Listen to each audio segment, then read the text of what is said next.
Okay, welcome to the course creation tutorial. This is a quick run through of how to create a new course from scratch on Sloodle. First thing you want to do is go to your Laurie's Learning Gateway and find the Sloodle link down the bottom of the home box.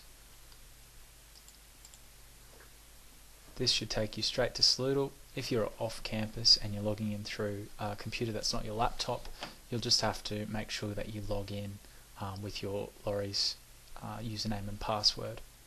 First thing you want to do is select the course category that you want to put your course into. It will either be the year level or a co-curricular vet student pathways category. I'm going to put mine into staff. What I need to do here is, under settings, make sure I have my editing turned on. Now your settings box may be on your screen like so, or it may be nested into the sidebar. And one of the good things you can do to open up more space is to nest your settings bar into the sidebar and all your other blocks, okay, that usually appear on the screen. So I'm going to keep mine in my sidebar and I'm going to turn my editing on. Remember, you can pause this at any time if you miss a detail and you need to go back. Under this subcategory of staff, I'm going to add a new course down here. If you don't have the capability to add a course, it means that you don't currently have the course creator permission associated with your name, and if that's the case, just send me an email and I will add you as a course creator. What we want to do is come up with a full name for our course.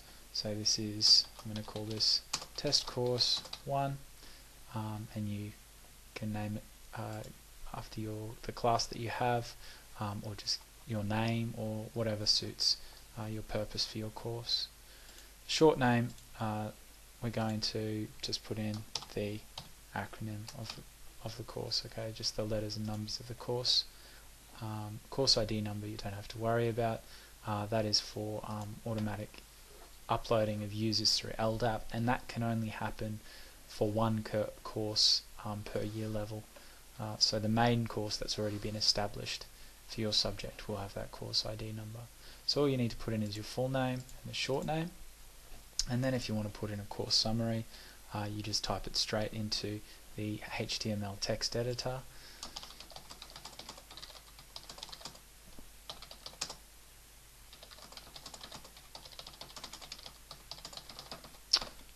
You may have something from your work program that you just want to copy and paste in there, and you can do that in the same way that you copy and paste documents into text into a Word document.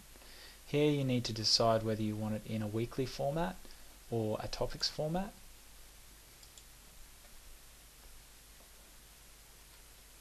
Or in a collapsed topics format, which will enable you to use the collapsed topics format, whereby only one topic or week's box will be present on your screen. For now, I'm just going to leave it as a weekly format, but feel free to choose whichever format most suits your unit. You want to put this course start date probably from the beginning of the particular term that you're teaching in, or the year, depending on whether you're uploading course material for an entire year or just for a term. So I'm going to put this as the 15th, which was the start of this term. I'm going to say show gradebook to students, but we don't really use the gradebook for assessment because we go through Turnitin.